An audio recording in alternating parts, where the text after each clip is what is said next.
Hello students, welcome to Telugu officers channel. ఇవాళ మనం మార్చి 27వ తేదీకి సంబంధించిన కరెంట్ అఫైర్స్ చూద్దాం. ఇవాళ మన ఫస్ట్ ఆర్టికల్ చూడండి.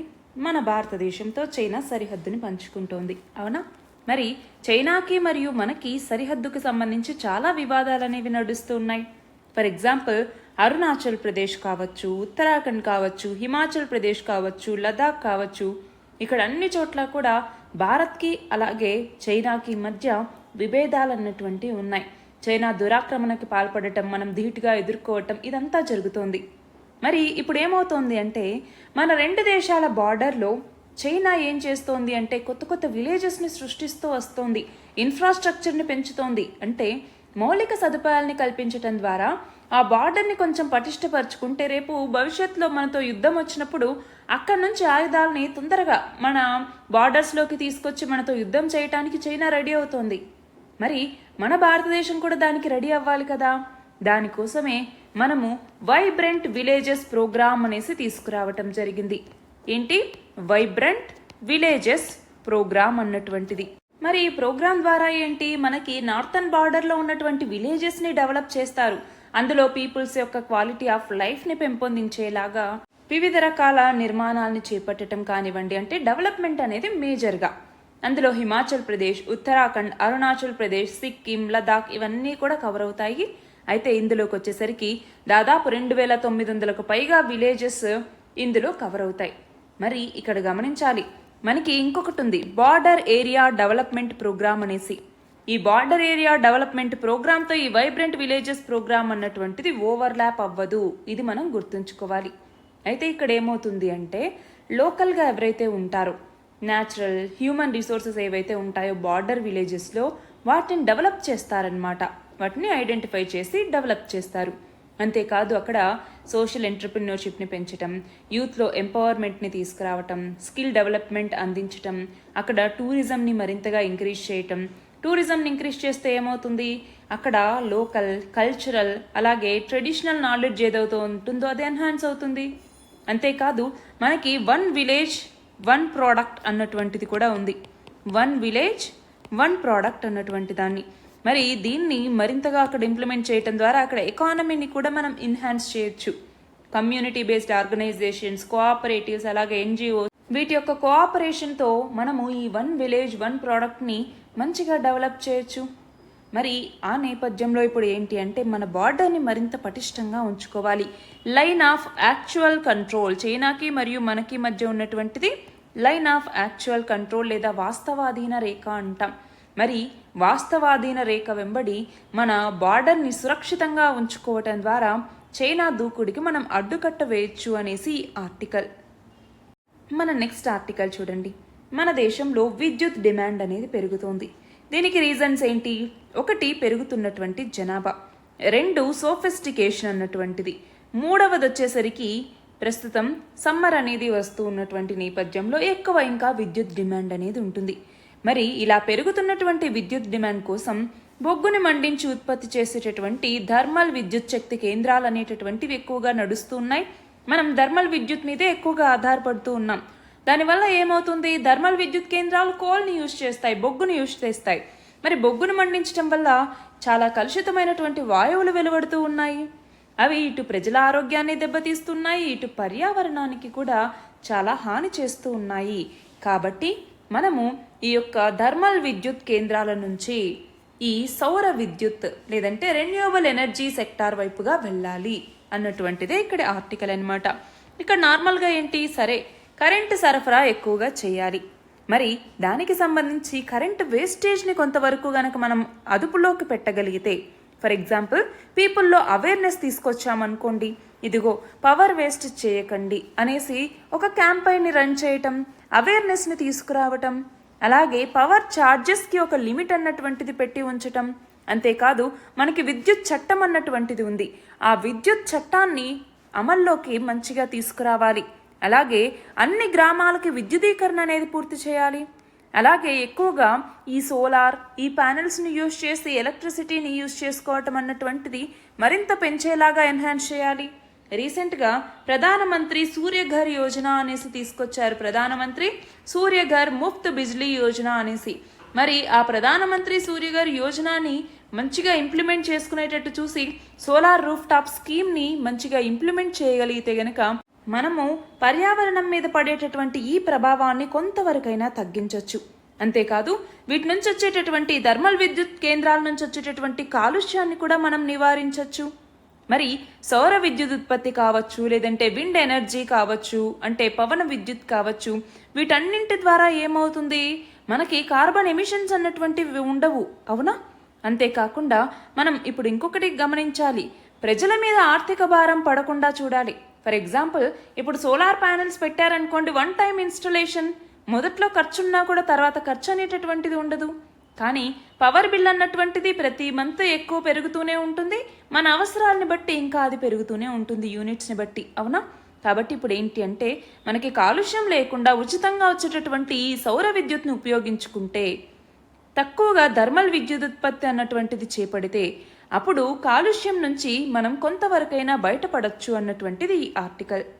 మన నెక్స్ట్ ఆర్టికల్ చూడండి. నాగార్జున సాగర్ డ్యామ్ భద్రత మీద సమగ్రమైనటువంటి అంటే డీటెయిల్డ్గా అధ్యయనం చేయాలి అన్నట్టుగా నిపుణుల కమిటీ సిఫార్సు చేసింది. అది కూడా ఏ చట్టం ప్రకారం అంటే జాతీయ డ్యామ్ సేఫ్టీ చట్టం 2021 ప్రకారం.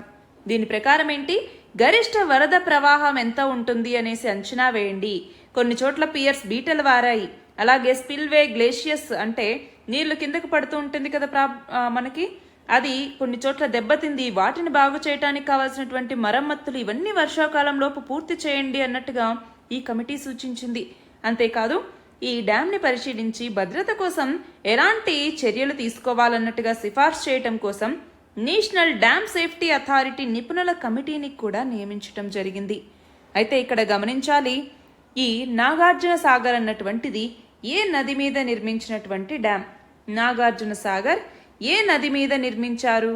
దీని ఆన్సర్ కమెంట్ సెక్షన్లో ఇవ్వండి.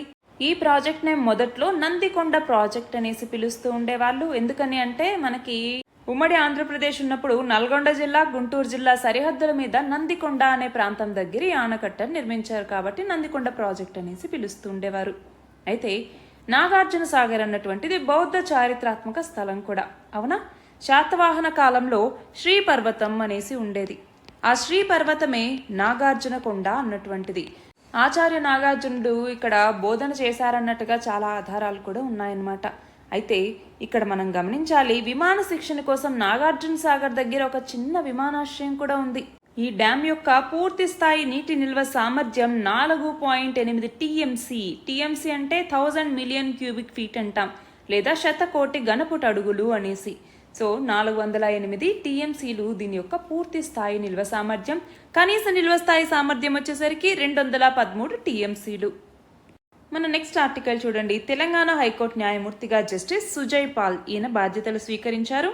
ఎవరు హైకోర్టు న్యాయమూర్తి చేత ప్రమాణ స్వీకారం చేస్తారు? హైకోర్టు ప్రధాన న్యాయమూర్తి. మరి తెలంగాణ హైకోర్టు ప్రధాన న్యాయమూర్తి ఎవరు? జస్టిస్ ఆలోక్ అరాదే. ఈయన జస్టిస్ సుజయ్ పాల్తో ప్రమాణ స్వీకారం చేయించడం జరిగింది. అయితే హైకోర్టు న్యాయమూర్తి ఒకరిని నియమించాలి అంటే దానికి సంబంధించిన ఉత్తర్వులు ఎవరు జారీ చేస్తారు? రాష్ట్రపతి జారీ చేస్తారు. ఇది గమనించాలి. మన నెక్స్ట్ ఆర్టికల్ చూడండి. కరెంట్ ఖాతా లోటు లేదా కరెంట్ అకౌంట్ డెఫిసిట్ అంటాము. కరెంట్ అకౌంట్ డెఫిసిట్ అంటే ఏంటి? మనకి గూడ్స్ మరియు సర్వీసెస్కి సంబంధించి అంటే వస్తు సేవలకి సంబంధించి ఎంత ఎక్స్పోర్ట్స్ జరుగుతున్నాయి, ఎంత ఇంపోర్ట్స్ జరుగుతున్నాయి అనేసి ఆ రికార్డ్స్ని మెయింటైన్ చేసే ఒక అకౌంట్ని మనము కరెంట్ అకౌంట్ అనేసి పిలుస్తాం. మరి ఆ కరెంట్ అకౌంట్ కనుక ఒకవేళ సర్ప్లస్ ఉంది అంటే ప్లస్లలో ఉందనుకోండి, కరెంట్ అకౌంట్ సర్ప్లస్ అంటాం. లేదు మైనస్లలో ఉంది, డెఫిసిట్ అనేది ఉంటే లోటు అనేసి పిలుస్తాం. అయితే ఇప్పుడు చెప్పుకునేటటువంటిది కరెంట్ అకౌంట్ డెఫిసిట్ అంటే కరెంట్ ఖాతా లోట్ అన్నటువంటిది. అంటే ఏమని అర్థం? ఎక్స్పోర్ట్స్ కన్నా కూడా ఇంపోర్ట్స్ అన్నటువంటివి ఎక్కువగా ఉన్నాయి అనేసి అర్థం. సో ప్రస్తుత ఆర్థిక సంవత్సరం అక్టోబర్ నుంచి డిసెంబర్ మధ్య త్రైమాసికంలో మన దేశ కరెంట్ ఖాతా లోటు కరెంట్ అకౌంట్ డెఫిసిట్ చూడండి $10.5 బిలియన్ అంటే 87,000 కోట్ల రూపాయలకు పరిమితమైంది. ఇది జీడిపిలో 1.2% సమానం. అంటే ఏంటి? మన ఎక్స్పోర్ట్స్ కన్నా కూడా మన ఇంపోర్ట్స్ దాదాపు 87,000 కోట్ల రూపాయలు ఎక్కువగా ఉన్నాయి అనేసి అర్థం. నెక్స్ట్ చూడండి. ప్రపంచంలో పటిష్టమైనటువంటి బీమా బ్రాండ్ ఏంటి అంటే ఎల్ఐసి 2024కి సంబంధించి బ్రాండ్ ఫినాన్స్ ఇన్సూరెన్స్ 100 నివేదికలో ఈ విషయం అనేది తెలుస్తోంది. ఇందులో AAA రేటింగ్తో ఎల్ఐసి మొదటి స్థానంలో ఉంది. దాని తర్వాత క్యాథే లైఫ్ ఇన్సూరెన్స్ అన్నటువంటిది 2వ స్థానంలో ఉంది. నెక్స్ట్ ఆర్టికల్ చూడండి. జమ్మూ కాశ్మీర్లో AFSPA అంటాం లేదా ఆఫ్స్పా అనేసి అంటే ఏంటి? సైనిక దళాల ప్రత్యేక అధికారాల చట్టం లేదా armed forces special powers act అనేసి అంటాం. 1958లో పార్లమెంట్ ఆఫ్ ఇండియా చట్టం ద్వారా దీన్ని తీసుకొచ్చింది. ఇక్కడ ఏంటి అంటే ఇండియన్ ఆర్మ్డ్ ఫోర్సెస్కి చూడండి, ఇక్కడే ఆర్మ్డ్ ఫోర్సెస్కి స్పెషల్ పవర్స్ ఇచ్చేటటువంటి చట్టం. అంటే ఏంటి? ఇక్కడ కొన్ని డిస్టర్బ్డ్ ఏరియాస్లో పబ్లిక్ ఆర్డర్ని మెయింటైన్ చేయటం కోసం మన ఆర్మ్డ్ ఫోర్సెస్కి ఇచ్చేటటువంటి స్పెషల్ పవర్సే ఈ చట్టం కింద ఇస్తారు. అయితే ఇందులో భాగంగా ఏంటి మనం చూస్తే స్టార్టింగ్లో 7 సిస్టర్ స్టేట్స్ ఏవైతే నార్త్ ఈస్ట్లో ఉన్నాయో వాటన్నింటిలోనూ ఆఫ్స్పా అన్నటువంటిది ఉండేది. అలాగే జమ్మూ కాశ్మీర్లో కూడా ఆఫ్స్పాని విధించారు. మరి ఈ చట్టాన్ని ఇప్పుడు రివోక్ చేయటం అంటే ఉపసంహరించుకోవటాన్ని మేము పరిశీలిస్తామన్నట్టుగా ఇక్కడ కేంద్ర హోంమంత్రి చెప్తున్నారు. మన నెక్స్ట్ ఆర్టికల్ చూడండి. ఫిలిప్పైన్స్ యొక్క సార్వభౌమత్వానికి అంటే సావర్నిటీకి మేము అండగా నిలుస్తామన్నట్టుగా మన భారతదేశం హామీ ఇచ్చింది. దీనికి సంబంధించి భారత విదేశీ వ్యవహారాల శాఖ అన్నటువంటిది హామీ ఇవ్వటం జరిగింది. ఇందులో భాగంగా 2 దేశాల మధ్య రక్షణ, భద్రత లాంటి రంగాలతో సహా అన్నింట్లో సహకారాన్ని విస్తరించుకోవాలనేసి మేము అనుకుంటున్నాం అన్నట్టుగా ఇక్కడ చెప్తున్నారు. అయితే ఇక్కడ గమనించాలి, దక్షిణ చైనా సముద్రానికి సంబంధించి ఫిలిప్పైన్స్కి అలాగే చైనాకి మధ్య వివాదం అన్నటువంటిది ఉంది. మరి దక్షిణ చైనా సముద్రంలో చైనా డామినెన్సే ఎక్కువ. అలాంటిది మన భారతదేశం గనక ఫిలిప్పైన్స్తో మంచి సహాయ సహకారాలుంటే మనకి దక్షిణ చైనా సముద్రంలోకి యాక్సెస్ అన్నటువంటిది ఈజీ అవుతుంది. సో ఇది కూడా మనం ఆలోచించాలన్నమాట. దేనికైనా 2 సైడ్స్ ఉంటాయి ఒక కాయిన్కి. సో మనకి ఇక్కడ ఏంటి బెనిఫిట్ అనేసి గనక మనం చూస్తే, ఒకటి ఆ దేశాలతో స్నేహ సంబంధాలను మెరుగుపరుచుకోవటం, రెండవది చైనా దూకుడుకు అడ్డుకట్ట వేయాలి అంటే తన సామ్రాజ్యానికి దగ్గరలో కూడా మన సామ్రాజ్యం ఉండాలి, అందుకు కూడా ఇది ఉపయోగపడుతుంది. నెక్స్ట్ చూడండి, పాకిస్తాన్లో చైనీయుల లక్ష్యంగా ఉగ్ర దాడి అనేది చేయటం జరిగింది. దాంతో 5 చైనా జాతీయులు మృతి చెందారు. ఒక పాకిస్తానీ కూడా ఇక్కడ మృతి చెందారు. నెక్స్ట్ చూడండి, రామకృష్ణ మిషన్ అధ్యక్షుడైనటువంటి స్వామి స్మరణానంద ఈయన రీసెంట్గా మరణించడం జరిగింది.